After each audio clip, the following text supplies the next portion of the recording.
everyone. A pleasant day to all of us. So, before anything else, let me introduce ourselves. So, I am Reynard S.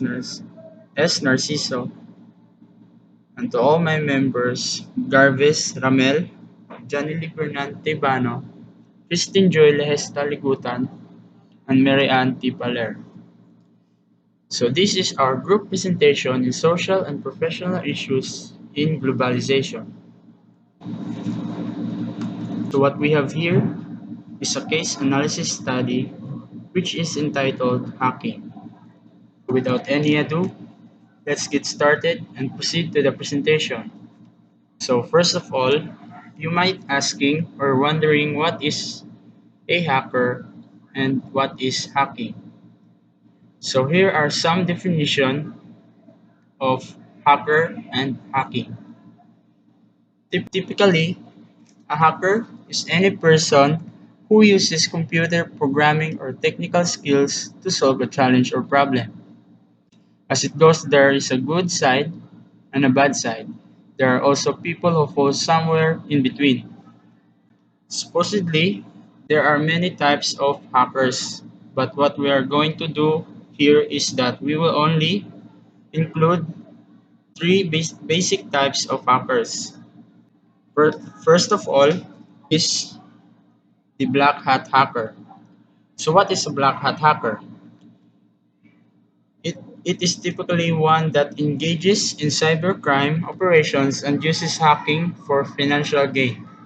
So for example, black hat hackers often targets and a large portion and massive group of networks such as companies, banks, and etc. The second is the white hat hacker. So a white hat hacker is an ethical security hacker. So from the word ethical means they are good hackers. So to put it simply, they are the antithesis of black hats or the opposite side of black hats. And lastly is the gray hat hacker. So a gray hat hacker, also called computer security expert, who may sometimes violate laws or typical ethical standards, but usually does not have the malicious intent typical of a black hat hacker. So it means that a gray hat hacker is somewhat in between white or black hat hacker. And then let's talk about what is hacking.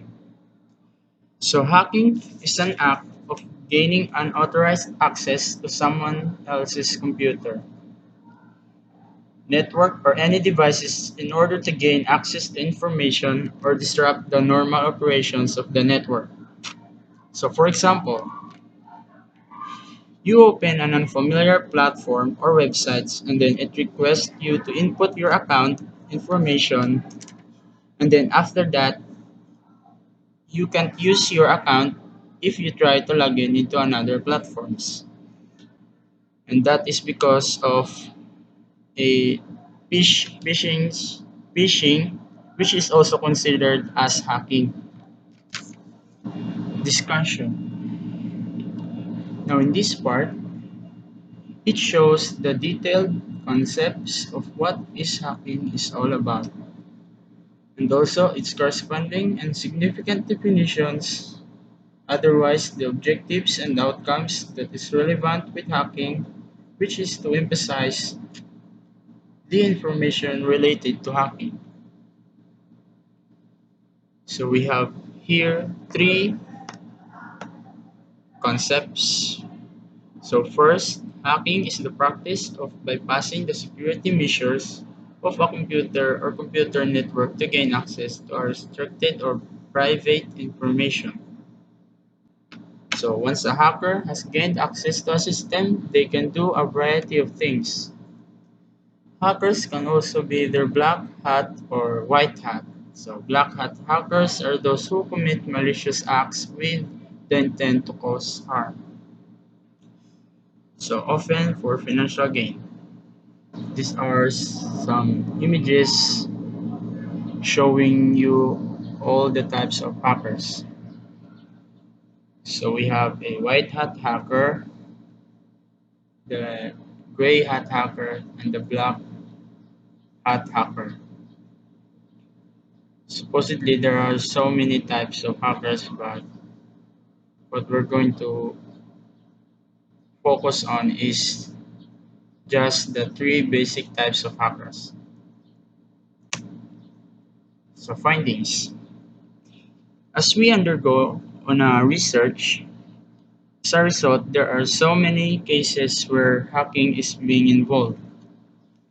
So we only include two relevant cases that has been discussed and that has been reported in the past decades. So the first documented instance of hacking was in 1971 when a group of researchers at the Massachusetts MIT hacked into the telephone system in order to make free long-distance calls. Second is massive attempts to get access to user accounts on the PlayStation Network and other online entertainment services were made by the invaders. So this is also exemplifies a port scan. Recommendations. In this part, you will be able to know and acknowledge how to be a good hacker or on how to be an ethical hacker. Basically, it depends on you whether you use it in an illegal basis or to use it in a good manner. So what we have here are some steps or method for you to follow in order to become one of the best ethical hacker. So first is to learn the basics of computer systems and network security. So before you can start hacking, it is important to have a basic understanding or a fundamentals of computer systems and network security, including topics such as operating systems, networking protocols such as IP addresses and subnetting, and cyber security measures. So develop programming skills to be a successful hacker. You need to develop strong programming skills. This includes learning different languages such as C, Python, and JavaScript. So number three, practice ethical hacking. Ethical hacking involves using the same techniques and tools as malicious hackers, but in a safe and legal manner. You can practice ethical hacking by signing up for courses or using online resources such as Hack the Box and Metasploit. Number four, learn the fundamentals of cryptography. So cryptography is a key component of cybersecurity. Understanding how cryptography works can help you understand and identify weaknesses in systems. So let's proceed to our conclusion. So we concluded that hacking has become a major threat to the security of individuals, businesses, and government alike. Despite the growing awareness of the threat of hacking, it is still a persistent problem. The ability of hackers to remain anonymous and to quickly adapt to changing technologies makes it difficult to stop them. Since nowadays, many hackers could adapt easily in the technological environment, which makes them even more proactive in, in just a short amount of time, which makes them even harder to be caught by the law. The only way to truly protect against hacking is to be proactive also in implementing secure systems and practices. Companies must invest in secure IT systems and train their employees in secure practices.